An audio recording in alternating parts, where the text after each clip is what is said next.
Shoot ಮಾಡಿದಾಗ ಮಾತ್ರ ಈ ರೀತಿ ಪೆಲೆಟ್ಗಳು ಆ ವ್ಯಕ್ತಿಯ ಬಾಡಿ ಮೇಲೆ ಸಿಗೋದಕ್ಕೆ ಸಾಧ್ಯ.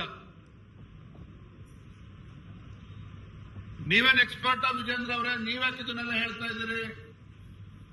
ಕ್ಲೋಸ್ ರೇಂಜು ಲಾಂಗ್ ರೇಂಜು ನೀವೇನ್ ತೀರ್ಮಾನ ಮಾಡಕ್ಕಾಗುತ್ತೆ? ಈ ಅನುಮಾನಗಳು ತಮಗೂ ಕೂಡ ಬರುವಂತದ್ದು ಸಹಜ. ನಾನಿವತ್ತು ಈ ವ್ಯಕ್ತಿಗಳ ಮೇಲೆ ಕ್ಲೋಸ್ ರೇಂಜ್ ಅಲ್ಲಿ ಇವತ್ತು ಶೂಟ್ ಮಾಡಿದ್ದಾರೆ ಅಂತ ಹೇಳೋದಕ್ಕೆ ಬಹಳ ಮಹತ್ತರವಾಗಿರ್ತಕ್ಕಂಥ ಕಾರಣ ಇದೆ.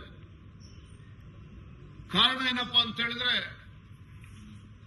ಏನೋ ದಿನಾಂಕ 16/8/2026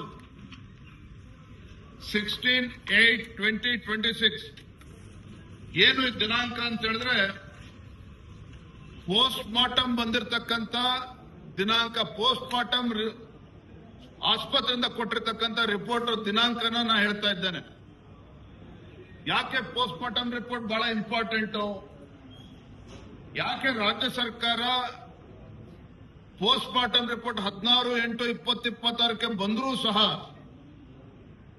ಇಷ್ಟು ದಿನಗಳು ಕಳೆದ್ರು ಕೂಡ 10 ದಿನಗಳು ಕಳೆದಾದ್ಮೇಲೂ ಕೂಡ ಯಾಕೆ ಪೋಸ್ಟ್ ಮಾರ್ಟಮ್ ರಿಪೋರ್ಟ್ ಅನ್ನ ರಾಜ್ಯ ಸರ್ಕಾರ ಬಹಿರಂಗ ಪಡಿಸಿಲ್ಲ ಅಂತಕ್ಕಂಥದ್ದು ಬಹಳ ಮುಖ್ಯ. ಯಾಕೆ ಇವತ್ತು ಪೋಸ್ಟ್ ಮಾರ್ಟಮ್ ರಿಪೋರ್ಟ್ ಅನ್ನ ರಾಜ್ಯ ಸರ್ಕಾರ ಮುಚ್ಚಿಡುವಂತ ಕೆಲಸ ಮಾಡ್ತಾ ಇದೆ ಅಂತ ಹೇಳಿದ್ರೆ, ಈ ಪೋಸ್ಟ್ ಮಾರ್ಟಮ್ ರಿಪೋರ್ಟ್ ಕಾಪಿ ನಿಮ್ಗೆ ಎದುರು ಕೂಡ ಕೊಡ್ತೇನೆ ನಾನು. Post mortem report which is dated on 16/8/2026. ಹಾಗೆ ಓದ್ತೇನೆ ತಮ್ಮೆಲ್ಲರ ಗಮನಕ್ಕೆ. Name of the deceased Anthony Swamy P, age 50 years. Religion is Christian. Anthony Swamy. Body ಅವರಿಗೆ ಆಸ್ಪತ್ರೆಗೆ ಎಷ್ಟೊತ್ತಿಗೆ ಹೋಯ್ತು? 16/8/2026 ಬೆಳಗ್ಗೆ 11ವರೆಗೆ ಅವರಿಗೆ ಬಾಡಿ ಹೋಗ್ತದೆ. ಪೋಸ್ಟ್ ಮಾರ್ಟಮ್ ಅಂದೇ ಅಂದ್ರೆ 16/8/2026 12:50 11ವರೆಗೆ ಬಾಡಿ ಹೋಗ್ತದೆ. 11:50 ಪೋಸ್ಟ್ ಮಾರ್ಟಮ್ ರಿಪೋರ್ಟ್, ಅವತ್ತೇ ರಿಪೋರ್ಟ್ ರೆಡಿ ಆಗ್ತದೆ. ಆದ್ರೆ ಪಾಪ ರಾಜ್ಯ ಸರ್ಕಾರಕ್ಕೆ ಇದು ಮುಖ್ಯ ಅಂತ ಯಾಕೆ ಅನ್ಸ್ಲಿಲ್ಲ? ಮುಖ್ಯ ಅಂತ ಅನ್ಸಿಲ್ಲ ಅಂತೇನಿಲ್ಲ, ಆದ ಸತ್ಯವನ್ನ ಮರೆಮಾಚುವಂತ ಕೆಲಸ ಇವತ್ತು ರಾಜ್ಯ ಸರ್ಕಾರ ಮಾಡಿದೆ. ಯಾಕೆ ಇದನ್ನ ಹೇಳ್ತಾ ಇದ್ದೇನೆ ಅಂತ ಹೇಳಿದ್ರೆ, ಪೋಸ್ಟ್ ಮಾರ್ಟಮ್ ರಿಪೋರ್ಟ್ ಅಲ್ಲಿ ಸ್ಪಷ್ಟವಾಗಿ ಹೇಳ್ತದೆ, ತಜ್ಞರು ಹೇಳ್ತಾರೆ, ವೈದ್ಯರು ಹೇಳ್ತಾರೆ, multiple satellite pellet injuries each measuring 0.5 cm to 0.5 cm present over outer and inner aspect of the right arm. Multiple pellets recovered from liver. Pellets embedded in both lobes of liver, spleen and left kidney.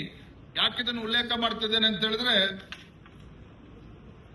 This clearly indicates, post mortem report ಅಲ್ಲಿ ವೈದ್ಯರು ಉಲ್ಲೇಖ ಮಾಡಿರ್ತಕ್ಕಂಥ ಪ್ರಮುಖ ಅಂಶಗಳನ್ನು ನೀವು ಗಮನಿಸಿದ್ದೆ ಆದರೆ, ಇದು long range ಅಲ್ಲಿ ಶೂಟ್ ಮಾಡಿರ್ತಕ್ಕಂಥದ್ದಲ್ಲ, ಶಾರ್ಟ್ ರೇಂಜ್ ಅಲ್ಲಿ ಹೊಡೆದಿರ್ತಕ್ಕಂಥದ್ದು ಅನ್ನೋದು ಮುಂದುವರೆದ ಭಾಗವಾಗಿ ಪೋಸ್ಟ್ ಮಾರ್ಟಮ್ ರಿಪೋರ್ಟ್ ಅಲ್ಲಿ ಹೇಳ್ತಾರೆ. Direction of short gun entry wound, direction of short gun entry wound about downwards. ನಾನು ಅವಲೇನು ಹೇಳಿದೆ, ಅರಣ್ಯಾಧಿಕಾರಿಗಳು ಯಾವ ವ್ಯಕ್ತಿಗಳನ್ನ ಹಿಡಿದಿಟ್ಟಿದ್ರು, ನೇರವಾಗಿ ಹತ್ತಿರದಿಂದ ಬಂದು ಮೇಲಿಂದ ಶೂಟ್ ಮಾಡಿರ್ತಕ್ಕಂಥದ್ದು. ಇದು ಸ್ವತಃ ಪೋಸ್ಟ್ ಮಾರ್ಟಮ್ ರಿಪೋರ್ಟ್ ಅಲ್ಲೂ ಕೂಡ ಇದನ್ನ ವೈದ್ಯರು ಉಲ್ಲೇಖ ಮಾಡಿದ್ದಾರೆ. Range of the fire of short gun entry wound is close range. ಬಹಳ ಹತ್ತಿರದಿಂದ ಹೊಡೆದಿದ್ದಾರೆ ಅನ್ನೋದನ್ನ ಸ್ಪಷ್ಟವಾಗಿ ಪೋಸ್ಟ್ ಮಾರ್ಟಮ್ ರಿಪೋರ್ಟ್ ಅಲ್ಲಿ ಉಲ್ಲೇಖ ಮಾಡಿದ್ದಾರೆ. ಮತ್ತೆ ಕನ್ಕ್ಲೂಡಿಂಗ್ ಹೇಳ್ತಾರೆ, based on the autopsy finding, range of the fire of short gun injury is close range. ಮತ್ತೆ ಈ ಪೋಸ್ಟ್ ಮಾರ್ಟಮ್ ರಿಪೋರ್ಟ್ ಅಲ್ಲಿ ಇದು ಕ್ಲೋಸ್ ರೇಂಜ್ ಇಂದ ಹೊಡೆದಿದ್ದಾರೆ ಅನ್ನೋದನ್ನ ವೈದ್ಯರು ಇದನ್ನ ಸ್ಪಷ್ಟಪಡಿಸಿರುವಂತದ್ದು.